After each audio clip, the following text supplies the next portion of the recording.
মুক্তিযুদ্ধের সেক্টরসমূহ মনে রাখার কৌশল। আমরা জানি মুক্তিযুদ্ধের সময় 11টি সেক্টরে ভাগ করা হয়েছিল। তো সেক্টর নাম্বার 1 কোন কোন এলাকা ছিল? এলাকাগুলো হচ্ছে চট্টগ্রাম, পার্বত্য চট্টগ্রাম, ফেনী নদীর পর্যন্ত।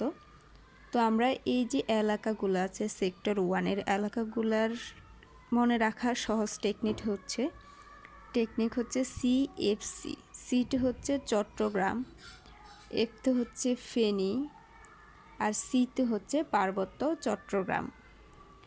তাহলে এইভাবে মনে রাখলে সেক্টর 1-এর চট্টগ্রাম, ফেনী, পার্বত্য চট্টগ্রামকে আমরা CFC দ্বারা মনে রাখব। আর এই সেক্টরের কমান্ডার যারা ছিলেন তারা হচ্ছেন মেজর জিয়াউর রহমান, মেজর রফিকুল ইসলাম। তো তাদেরকে আমরা মনে রাখব টেকনিক যদি আমরা নিই 01, জিতে জিয়াউর রহমান আর রোতে রফিকুল ইসলাম।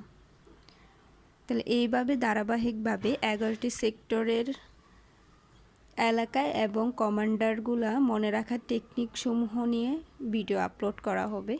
আজকে এই পর্যন্ত।